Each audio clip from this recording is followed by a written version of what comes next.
Hélène Garnier regarda Marc en train de nettoyer le sol de la salle informatique et éclata de rire. Un rire suffisamment fort pour que tout le monde se retourne et observe la scène. Tu sais quoi? Si toi tu arrives à réparer ce système, je t'épouse! Toute l'équipe technique éclata de rire nerveusement. Marc continua à passer la serpillière sans lever la tête, comme s'il n'avait rien entendu. Mais il avait entendu chaque mot. Et il les avait soigneusement gardés. Il était 3 heures du matin, un mardi, et l'enfer s'était installé chez Neuro6 Santé, une entreprise fournissant des logiciels à 200 hôpitaux à travers la France. Le système principal était en panne depuis 8 heures, laissant 200 hôpitaux incapables d'accéder à des informations critiques sur les patients. Des médecins appelaient désespérément. Des infirmières ne connaissaient pas les dosages de médicaments. Des patients étaient en danger réel. Marc-Henri Dubois avait 42 ans. Sa peau noire brillait de sueur après 6 heures passées à nettoyer des bureaux vides. Il portait un uniforme bleu d'agent d'entretien avec son nom brodé sur la poche, des baskets usées qui commençaient à se déchirer sur les côtés et une casquette de l'entreprise couvrant des cheveux qui commençaient à grisonner aux tempes.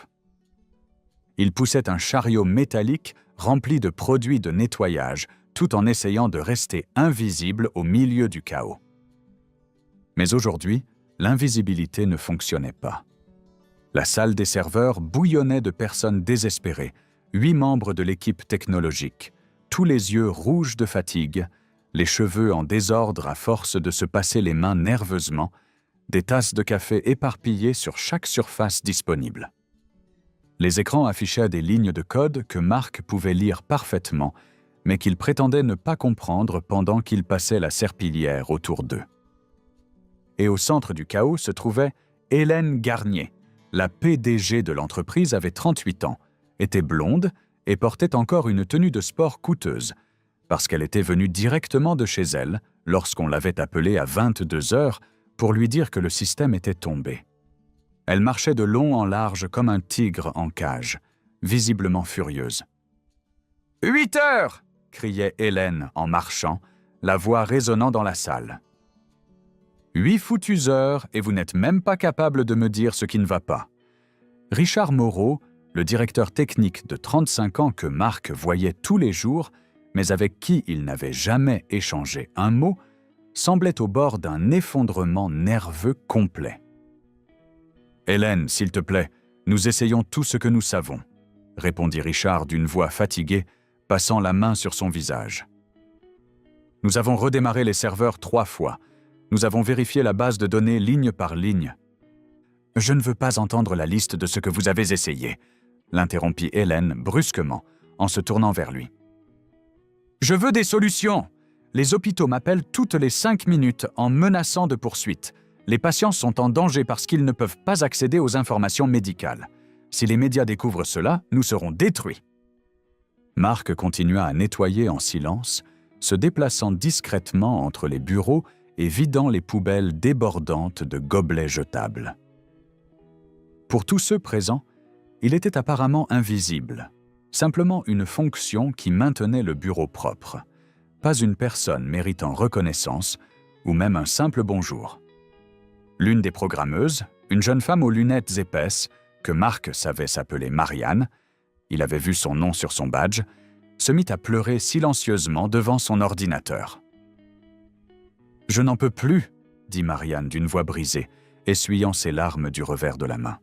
« J'ai essayé absolument tout ce que j'ai appris à l'école d'ingénieur. »« Alors peut-être que tu aurais dû apprendre davantage ?» lança Hélène sans la moindre pitié.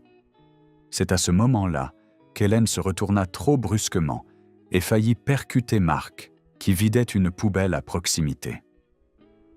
Elle le regarda comme si elle le voyait réellement pour la première fois, alors qu'il travaillait là depuis 6 mois complets. « Vous êtes encore là ?» demanda Hélène, avec une irritation à peine dissimulée. « Je termine le nettoyage, madame, » répondit Marc calmement, gardant les yeux baissés. « Eh bien, pouvez-vous nettoyer plus vite ?» fit-elle d'un geste impatient. « Ou peut-être aller à un autre étage. Il y a des gens qui essaient de travailler ici. Je termine presque cet étage, madame, répondit Marc d'un ton neutre. Hélène prit une tasse de café posée sur une table, la porta à ses lèvres, but une gorgée et fit une grimace de dégoût profond. « C'est froid !» se plaignit-elle bruyamment. « Est-ce que quelqu'un ici peut faire du café frais avant que je m'effondre de fatigue ?» Personne ne bougea. Tous tapaient frénétiquement sur leur clavier. Hélène regarda de nouveau Marc, avec une attente évidente. « Vous savez au moins faire du café ?» demanda-t-elle d'un ton condescendant. « Oui, madame. Alors allez à la kitchenette et faites du café fort. Très fort. Maintenant. » Marc posa le chiffon, poussa son chariot dans un coin et marcha vers la kitchenette au bout du couloir. Pendant qu'il remplissait la machine industrielle et attendait que l'eau chauffe, il entendait les cris continus venant de la salle des serveurs. Quand il revint 5 minutes plus tard, avec une grande carafe de café fumant, il commença méthodiquement à remplir toutes les tasses vides. C'est alors qu'il entendit Hélène parler au téléphone d'un ton complètement différent, moins assuré, presque suppliant. « Non, papa, nous n'avons pas encore réussi. Je sais que l'entreprise était parfaitement stable quand tu m'as confié la direction. Je sais que maintenant c'est ma responsabilité. » Marc remplit sa tasse en silence. Elle ne le remercia même pas. Marc retourna nettoyer, passant la serpillière sous une table où 3 programmeurs étaient presque allongés sur leur clavier.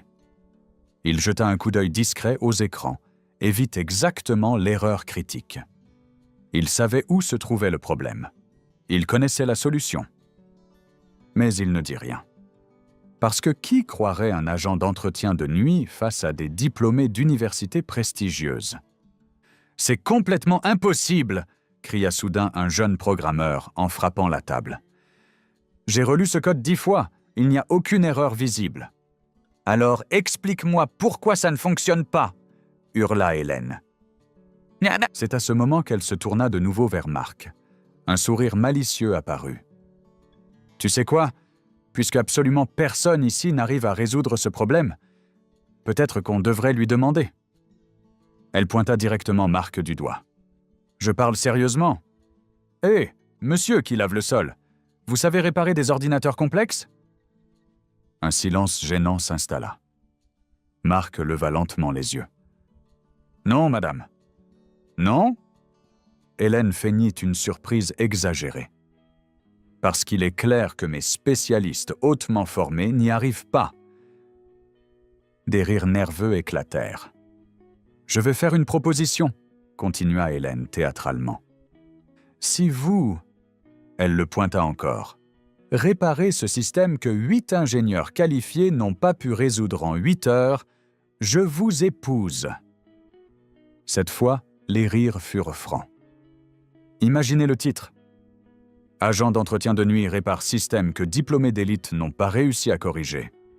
Hélène, tenta Richard. Oh, je plaisante. Elle regarda Marc avec condescendance. Sans offense, je suis sûr que vous êtes excellent pour nettoyer, mais ça... Elle désigna les serveurs. Oh, c'est un tout autre niveau de complexité.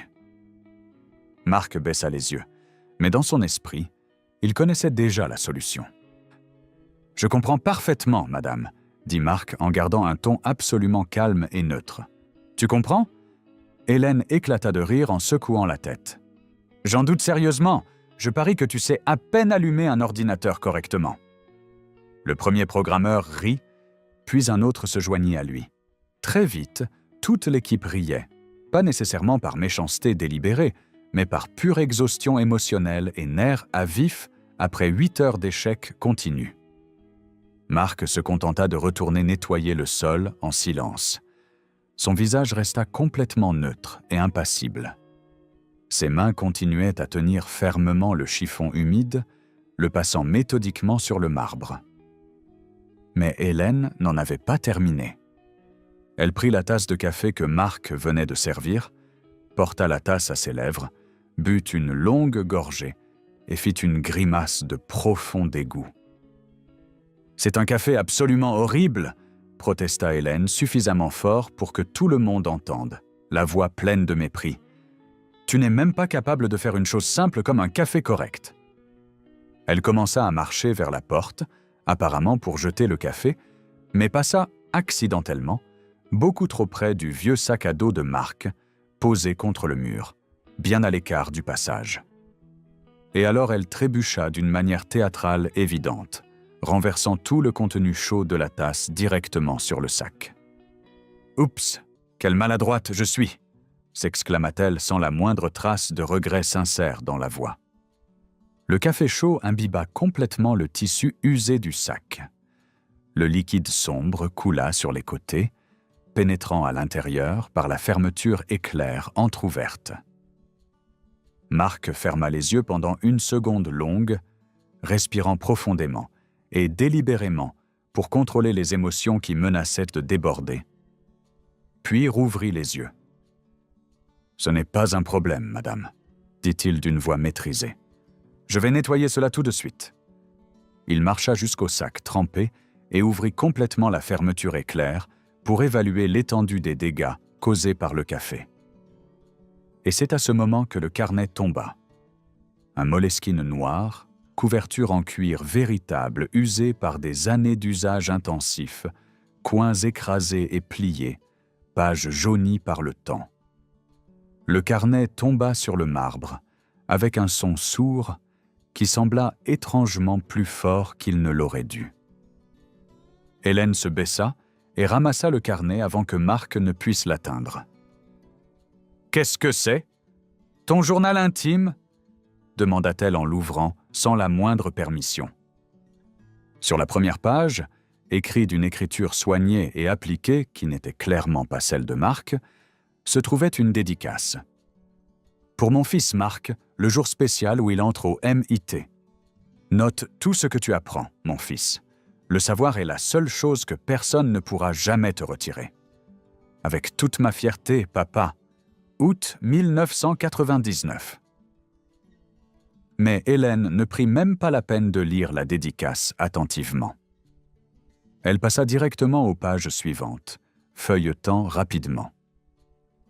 L'intérieur du carnet était entièrement couvert d'écritures petites et méticuleuses, de diagrammes techniques complexes, de dessins de systèmes, de nombres, de symboles, d'équations. Pour Hélène, tout cela n'était que des gribouillis sans aucun sens. « C'est mignon !» dit-elle d'une voix douce et profondément condescendante. « Tu écris tes petites choses, des gribouillis et des dessins. » Marc tendit la main silencieusement, attendant qu'elle lui rende. « Puis-je le récupérer, s'il vous plaît ?»« Pourquoi ? C'est vraiment si important ?» demanda-t-elle en examinant encore quelques pages avec un désintérêt évident. « On dirait quelque chose qu'un enfant ferait. Dessiner des figures dans un vieux carnet. »« C'est important pour moi, madame, » répondit Marc. « Important comment exactement ?» rit Hélène. « Ce n'est pas un diplôme encadré, ce n'est pas un certificat officiel. C'est juste... » Elle regarda à nouveau les pages avec mépris. « Du vieux papier rempli de gribouillis sans valeur. » Elle referma le carnet avec une force inutile. Et ensuite, comme si c'était un geste complètement accidentel et décontracté, elle laissa simplement le carnet tomber de ses mains, directement sur le sol mouillé de café qu'elle venait elle-même de renverser.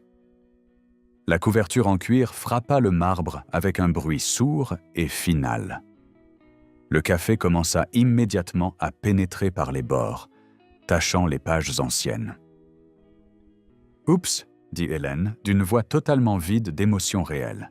« Ça m'a échappé. » Marc s'agenouilla immédiatement et ramassa le carnet avec un soin extrême, utilisant ses deux mains comme s'il soulevait un enfant blessé ayant besoin de protection urgente.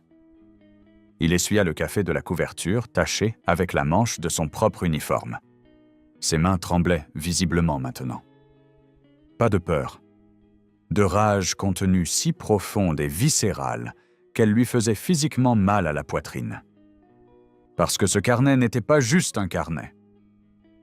C'était le dernier cadeau que son père lui avait offert avant de mourir de façon inattendue. 3 mois seulement après son entrée au MIT, son père, José Dubois, avait subi une crise cardiaque massive et fatale au travail. Il n'avait que 52 ans. Il n'avait jamais vu son fils obtenir son diplôme avec mention. Il n'avait jamais vu Marc devenir un programmeur respecté. Il n'avait jamais vu qu'il atteindrait un jour le poste de directeur technique. Il n'avait jamais su que ce simple conseil, « Note tout », sauverait Marc des décennies plus tard, quand tout le reste s'effondrerait. Et Hélène venait de jeter ce trésor irremplaçable au sol, dans le café, comme s'il s'agissait d'un déchet sans valeur. « Reprends-le », dit Hélène, déjà tournée vers l'équipe technique. « Tes petits dessins ?» Marc rangea le carnet dans le sac trempé avec un soin presque religieux. Ses doigts caressèrent la couverture tachée 1 seconde longue. Puis il referma le sac, lentement. « Puis-je terminer le nettoyage de cet étage et partir, madame ?»« S'il te plaît, va-t'en » répondit Hélène sans même le regarder. Marc termina le travail en silence complet. Il passa le chiffon une dernière fois sur le sol, s'assurant que chaque centimètre était impeccable. Il vida la dernière poubelle. Il rangea le chariot. Et il sortit sans dire un mot. La porte se referma derrière lui avec un clic discret. Personne ne remarqua que Marc s'était arrêté dans le couloir, hors de vue de tous dans la salle. Personne ne le vit sortir à nouveau le carnet du sac, l'ouvrir à une page très précise et lire une note technique qu'il avait écrite exactement 3 semaines auparavant à propos d'un type de panne système très similaire à celle en cours. Personne ne le vit caresser doucement la dédicace de son père sur la première page, désormais définitivement tachée de café brun. Personne ne vit l'expression complexe qui traversa son visage à cet instant. Un mélange dangereux de colère profonde, de tristesse ancienne rouverte et de quelque chose d'encore plus dangereux, une certitude absolue. Parce que Marc Dubois savait exactement ce qui causait la panne du système. Il avait entendu les programmeurs décrire les symptômes avec précision. Il avait vu le code problématique sur les écrans. Il savait quel était le problème réel. Il savait quelle était la solution appropriée. Mais il avait consciemment décidé de ne pas aider. Pourquoi le ferait-il ? Après tout ce qu'ils avaient dit sur lui ? Après avoir ri à son visage ? Après avoir profané la mémoire sacrée de son père ? Marc rangea soigneusement le carnet, prit le chariot de nettoyage et se dirigea vers l'étage suivant qui restait à nettoyer. Il lui restait encore 5 étages à terminer avant la fin officielle de son service à 6 heures du matin. 2 longues heures s'écoulèrent. Marc était au 3e étage, nettoyant méthodiquement les toilettes exécutives, quand une alarme aiguë retentit. Le son strident et urgent résonna dans tout le bâtiment. Marc savait exactement ce que signifiait cette alarme. Le système ne s'était pas seulement arrêté, il avait commencé à détruire activement les données. Marc laissa tout tomber et courut vers le 5e étage. La salle des serveurs était maintenant en chaos absolu. « Non, non, non !»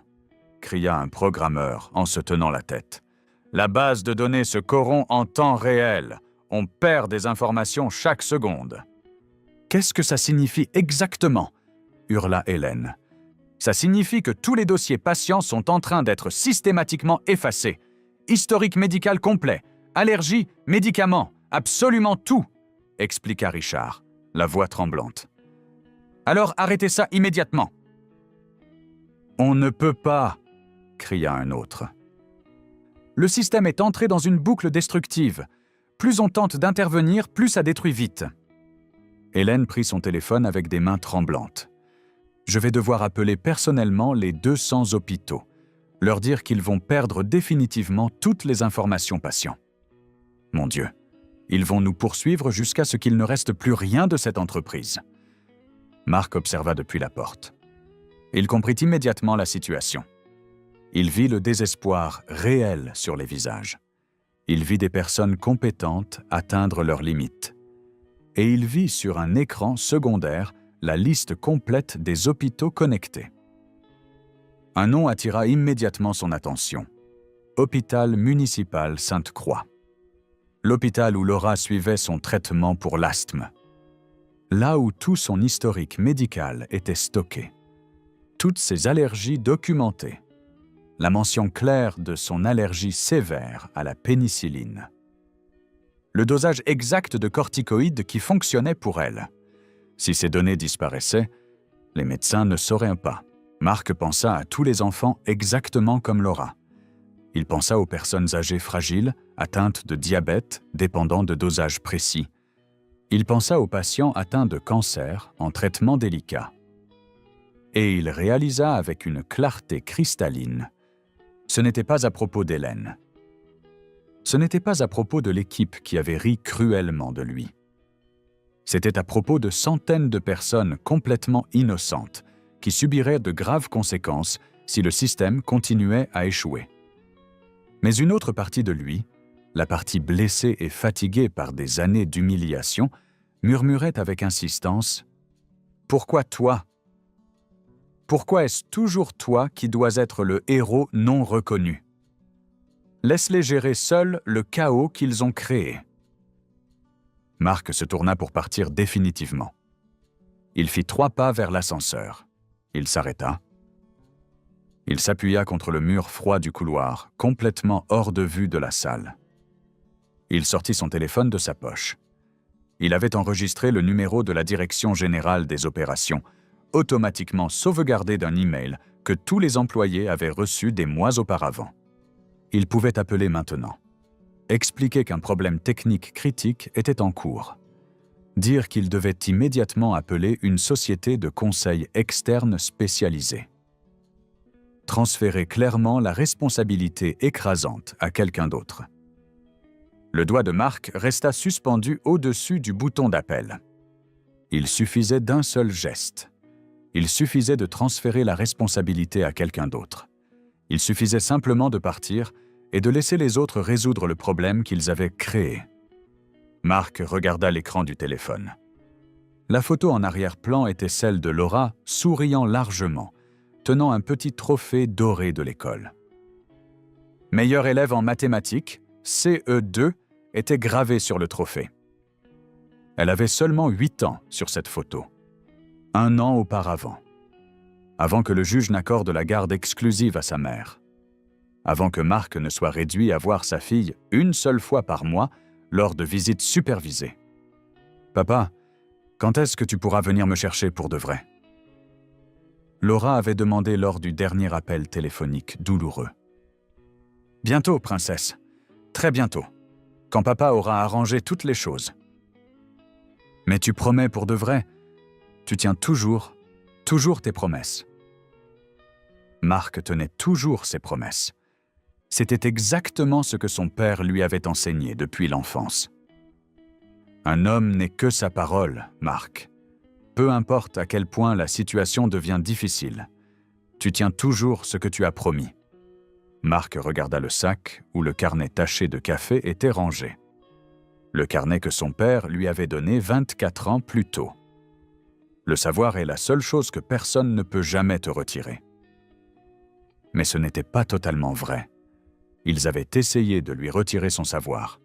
Ils avaient ri de lui. Ils l'avaient jeté au sol comme s'il ne valait absolument rien. Des larmes commencèrent à se former au coin de ses yeux. Il les retint avec un effort qui lui faisait mal à la poitrine. Il inspira profondément. 1 fois, 2 fois, 3, 4, 5, essayant de contenir les émotions violentes qui menaçaient de déborder. Ses mains tremblaient visiblement maintenant. Son cœur battait de façon incontrôlable.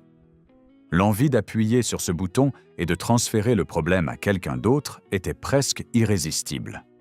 Et alors Marc se souvint d'autre chose que son père disait souvent, d'une voix qui résonnait encore clairement malgré 20 ans. Faire ce qui est juste n'a jamais rien à voir avec qui mérite ou ne mérite pas ton aide, mon fils. Ça a à voir avec la personne que tu choisis d'être au fond de ton âme. Et toi, Marc, Tu es un homme bon. Sois toujours un homme bon, peu importe ce qu'on te fait. » Marc rangea lentement son téléphone. Il essuya rapidement ses yeux du revers de la main. Il ajusta son uniforme de travail. Il inspira profondément une dernière fois, et il se tourna vers la salle des serveurs.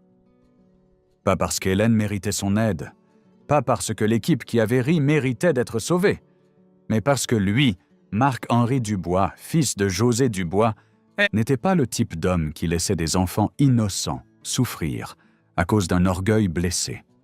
C'était un homme qui faisait ce qui est juste, même quand cela coûte cher. Surtout quand cela coûte cher, parce que c'est ce que les hommes véritablement bons font chaque jour. Marc entra dans la salle. « Excusez-moi. » Personne n'entendit au début. Tout le monde criait, tapait frénétiquement sur les claviers. « Excusez-moi » Richard leva enfin les yeux. « Quoi? Vous êtes encore dans le bâtiment? Puis-je essayer d'aider avec le problème ?» Un silence abasourdi suivit.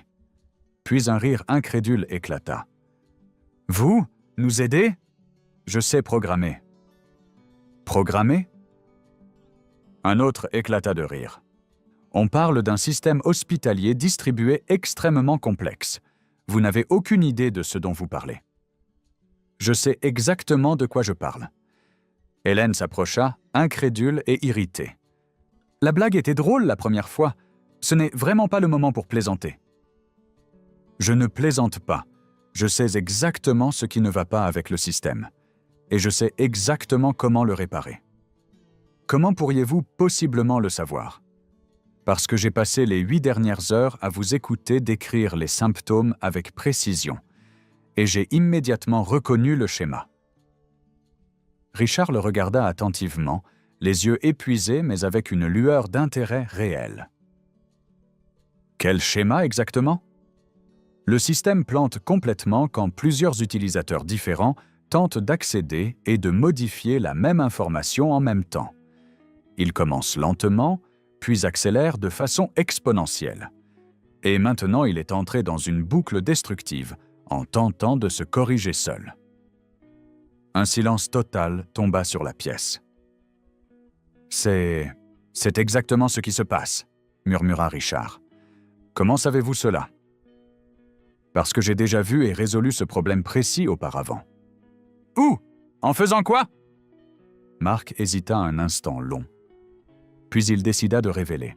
« J'ai travaillé comme développeur professionnel pendant 20 ans. » Un rire éclata, encore plus fort, presque hystérique. « Vous, développeur professionnel ?» Hélène riait. « Bien sûr, et moi je suis astronaute à mes heures perdues. »« Laissez-le essayer, » dit soudain Richard, d'une voix ferme. Tout le monde se figea. « Vous n'êtes pas sérieux. »« Je suis parfaitement sérieux. Dans 15 minutes, le système aura détruit toutes les données. Nous n'avons absolument rien à perdre. Nous avons notre dignité professionnelle. La dignité ne sauve pas des vies de patients. » Un silence tendu remplit la salle. Richard regarda Marc avec un espoir désespéré. « Vous croyez vraiment que vous pouvez résoudre cela? » « Je peux essayer. »« Alors essayez, s'il vous plaît. » Le problème fondamental, c'est que le système autorise actuellement plusieurs personnes différentes à modifier exactement la même information simultanément, sans aucun contrôle adéquat de concurrence. Expliqua Marc tout en continuant à travailler sans s'arrêter. Donc, quand 50 hôpitaux différents tentent de mettre à jour le même dossier médical au même moment, le système est incapable de déterminer quelle version est la correcte et officielle. Il entre en conflit direct avec lui-même. Je suis en train d'implémenter un système de file d'attente qui force le système à traiter les requêtes une par une lorsqu'un conflit potentiel est détecté, au lieu d'essayer de tout traiter simultanément. Un silence totalement stupéfait envahit la pièce. « Comment savez-vous faire ça exactement ?» murmura Richard presque inaudiblement. Marc ne répondit pas, totalement concentré. Il continua à taper à un rythme de plus en plus frénétique. De la sueur apparut sur son front. L'horloge indiquait 5h12 du matin. 13 minutes depuis qu'il avait commencé. L'alarme hurlait toujours. Les données continuaient d'être corrompues. Mark ouvrit une seconde fenêtre de code. Puis une troisième. Il travaillait simultanément sur 3 parties différentes du système. Il est en train de... Le plus jeune développeur avala sa salive. Il modifie directement le système en production. Sans test préalable? Il n'y a pas le temps de tester correctement, répondit Mark d'une voix tendue mais contrôlée. Soit ça marche parfaitement, soit ça ne marche pas. On va le savoir dans... Mark tapa la dernière séquence critique de commande. Il appuya sur Entrée. Le système entier se figea instantanément. Tous les écrans devinrent noirs. « Qu'est-ce que vous avez fait ?» hurla Hélène au bord de la panique. « Attendez !» dit Mark avec un calme surnaturel. « Attendre?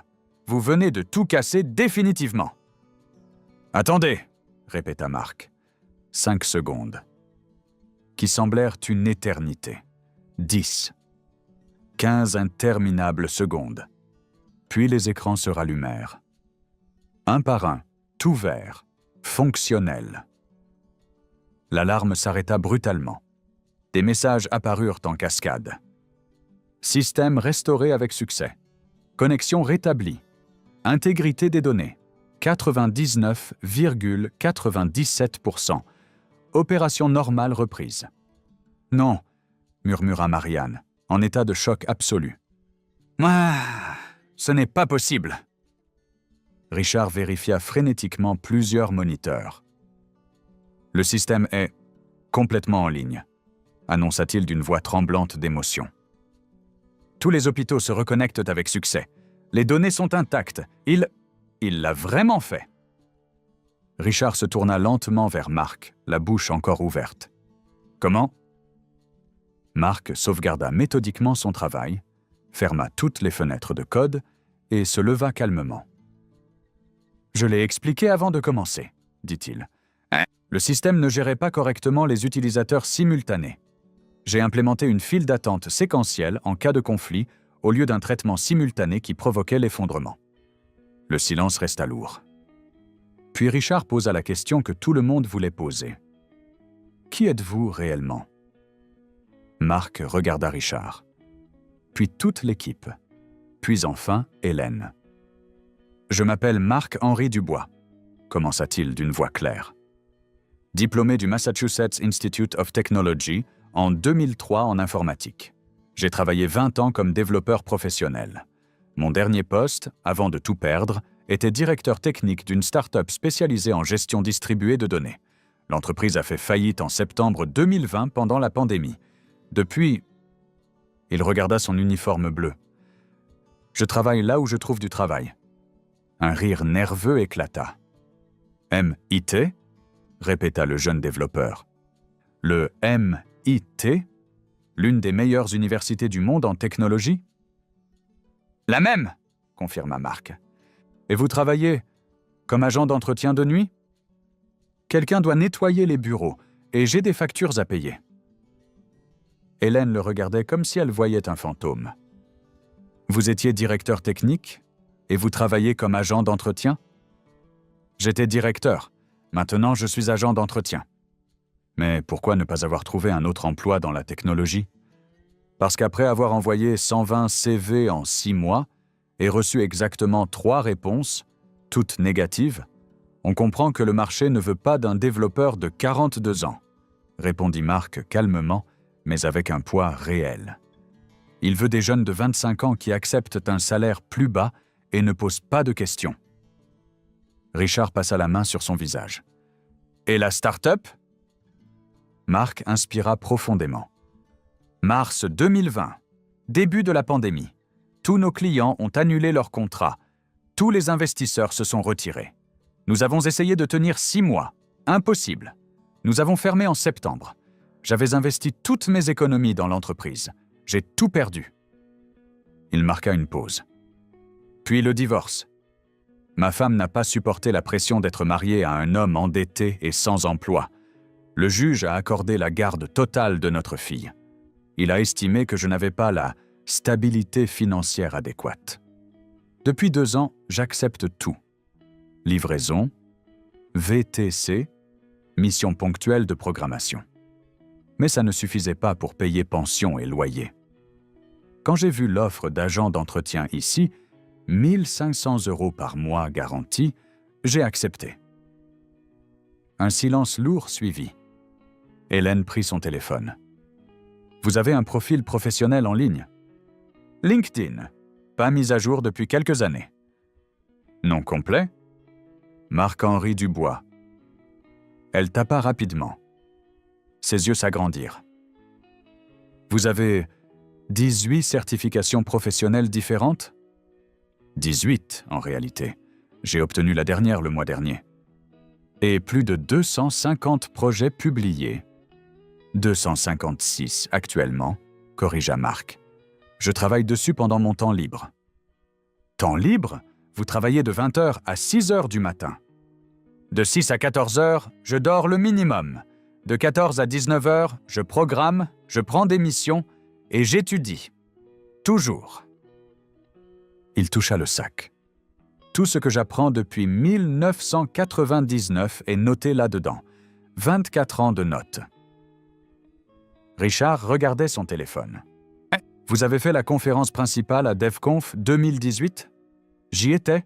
Votre présentation sur l'architecture système ? » Marc s'en souvenait parfaitement. « Je m'en souviens aussi. Vous étiez incroyable, et maintenant vous êtes... » Richard s'arrêta, la voix chargée d'émotion. « Le système est brisé, complètement brisé. »« Oui, » répondit Marc calmement. « Mais je ne peux pas réparer ce système-là. Seulement le système informatique. » Marc regarda l'horloge. « Il est 5h45. Il me reste 2 étages à nettoyer avant la fin de mon service. Puis-je y aller ? » « Attendez !» s'avança Richard. « L'entreprise doit vous embaucher immédiatement. » « Richard, » commença Hélène. « Il a résolu en 15 minutes ce que nous 8 n'avons pas résolu en 8 heures. »« Mais il est... agent d'entretien ?» coupa Marianne. « Il vient de sauver l'entreprise et nos emplois. » Hélène regarda toute l'équipe, puis Marc. « Marc, voulez-vous un poste ici, comme développeur officiel ?» Marc réfléchit longuement. Une partie de lui voulait dire oui immédiatement. Un développeur senior gagnerait facilement 5 000 € à 7 000 € par mois. Bien plus que 1 500 €. Mais travailler directement pour Hélène ? La voir chaque jour ? Faire semblant que tout allait bien ? Non, merci, répondit-il fermement. Non ? Pourquoi ? Parce que vous m'avez traité extrêmement mal pendant 6 mois, répondit Marc calmement mais fermement. Vous m'avez humilié publiquement aujourd'hui. Vous avez jeté le dernier cadeau de mon père décédé au sol comme s'il ne valait rien. Une excuse rapide de 5 minutes n'efface pas 6 mois de mépris systématique. Je ne savais pas qui vous étiez. Non, vous ne saviez pas, parce que vous ne vous êtes jamais donné la peine de demander. Quand vous me regardiez, vous voyiez l'uniforme bleu. Vous ne voyez pas une personne avec une histoire, une dignité et du savoir. Hélène baissa les yeux, incapable de répondre correctement. « Et si ce n'était pas directement pour elle ?» proposa rapidement Richard. « Et si c'était un contrat temporaire de 3 mois ? Vous travaillez exclusivement pour moi et mon équipe. Vous ne reportez pas à Hélène. Vous nous aidez à réparer complètement le système. 10 000 € par mois. 10 000 par mois. Presque 7 fois plus que ce qu'il gagnait actuellement. Suffisant pour engager un très bon avocat. Suffisant pour enfin se battre sérieusement pour Laura. Mais Marc avait encore des conditions. « J'accepte, mais avec 2 exigences non négociables. »« Lesquelles ?» demanda Richard immédiatement. « Première exigence. Hélène envoie un email formel à toute l'entreprise en expliquant en détail ce qui s'est passé ici aujourd'hui, comment elle m'a traité pendant 6 mois et en présentant des excuses publiques. » Hélène devint visiblement pâle. « Vous me demandez de m'humilier publiquement ?» demanda-t-elle d'une voix tendue. « Je vous demande d'assumer publiquement la responsabilité, corrigea Marc fermement. Exactement comme j'ai dû assumer l'humiliation publiquement. Et la deuxième exigence? Je veux que les excuses soient également présentées en personne, devant absolument tous les employés de l'entreprise, y compris, en particulier, toute l'équipe de nettoyage, parce qu'ils méritent de savoir que leur travail a une vraie valeur, que, en tant que personne, ils ont valeur et dignité. Hélène ouvrit la bouche pour protester, puis la referma lentement. Elle calculait. Et si je refuse complètement? Alors je pars maintenant et je ne reviens pas, répondit Marc simplement. Et le système tombera de nouveau en panne dans environ 2 semaines, parce que je n'ai fourni qu'une solution d'urgence temporaire. Le problème structurel profond nécessite plusieurs mois de travail dédié. C'était en partie un bluff. La solution qu'il avait mise en place était solide, mais le système nécessitait réellement une refonte plus large, et Richard le savait. Il a complètement raison, confirma Richard. Nous avons désespérément besoin de lui. Hélène regarda alternativement Marc et Richard, pesant soigneusement son orgueil personnel contre la nécessité urgente de l'entreprise. La nécessité l'emporta. Très bien, j'accepte. Email envoyé aujourd'hui. Réunion en personne vendredi à 10h dans l'auditorium principal. Avec absolument tous les employés présents, précisa Marc. Tous? Confirma Hélène d'une voix résignée. Alors nous avons un accord officiel, dit Marc. Il tendit la main. Hélène regarda cette main un long instant, la main de l'homme qu'elle avait humilié et qui détenait maintenant tout le pouvoir de négociation. Elle la serra rapidement. « Je commence officiellement lundi, alors, » dit Marc. « Mais maintenant, je vais terminer le nettoyage des étages restants. Il me reste 20 minutes de service officiel. » 3 mois passèrent à un rythme intense et productif. Marc travailla 20 heures par semaine, comme convenu, gagnant 10 000 € par mois. L'argent changea tout. Pour la première fois en 2 ans, Marc put engager un excellent avocat expérimenté qui déposa officiellement une demande de révision de garde. À la 8e semaine, Marc était au tribunal. La juge, exactement la même qui, 2 ans auparavant, avait refusé la garde, examina attentivement tous les nouveaux documents. « Amélioration impressionnante de la situation financière, Monsieur Dubois », commenta-t-elle. « Merci, Madame la Présidente », répondit Marc respectueusement. « Garde partagée accordée officiellement. 50% pour chaque parent, à compter de lundi prochain. » Marc sortit du tribunal et appela immédiatement Laura, les mains tremblantes d'émotion. « Princesse, on a réussi! Tu vas être avec moi 1 semaine sur 2. » Le cri de joie pure de l'autre côté du téléphone valait absolument chaque seconde d'humiliation qu'il avait endurée ces 2 dernières années. Le vendredi de la 12e semaine, la dernière du contrat de 3 mois, tout le bâtiment de Neuro6 Santé sembla s'arrêter. À 10h du matin, 57 employés remplissaient l'auditorium du premier étage. Employés de tous les départements. Au fond de la salle, en uniforme bleu identique, 6 personnes, l'équipe complète de nettoyage de nuit, regardaient nerveusement. Hélène se tenait sur la petite scène. Marc entra. Des murmures immédiats traversèrent la salle. « C'est lui, l'agent d'entretien programmeur. Celui qui a réparé le système en 15 minutes !» Marc s'assit au premier rang, aux côtés de Richard et Marianne. Hélène l'aperçut et avala difficilement. « Bonjour à tous », commença-t-elle, la voix légèrement tremblante. « Je vous ai réunis pour une annonce importante et des excuses publiques et formelles. » Silence total. Il y a 3 mois, notre système critique est tombé en panne. 200 hôpitaux en danger. Et celui qui l'a réparé n'était pas notre équipe hautement qualifiée. C'était Marc Dubois. Elle le désigna. Marc travaille ici depuis 6 mois, comme agent d'entretien de nuit. Je le voyais tous les jours. Je ne lui ai jamais demandé son nom complet.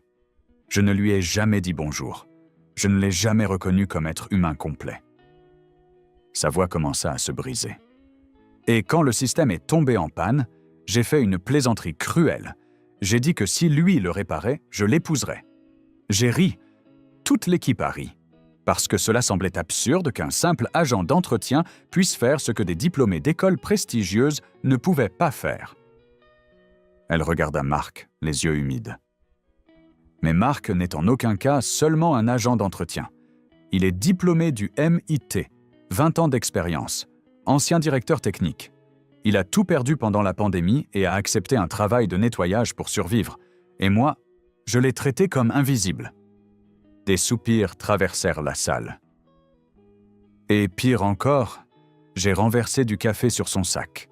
J'ai jeté au sol le carnet offert par son père décédé, comme s'il ne valait rien. Les larmes coulaient désormais librement. Elle descendit de scène, s'arrêta devant lui. « Marc-Henri Dubois, je vous présente des excuses formelles, publiques, profondes et sincères, pour 6 mois de manque de respect systématique, pour l'humiliation. Vous méritiez infiniment mieux. » Elle tendit la main. Marc se leva lentement, regarda la salle, puis l'équipe de nettoyage au fond. Plusieurs avaient les larmes aux yeux. Il serra la main.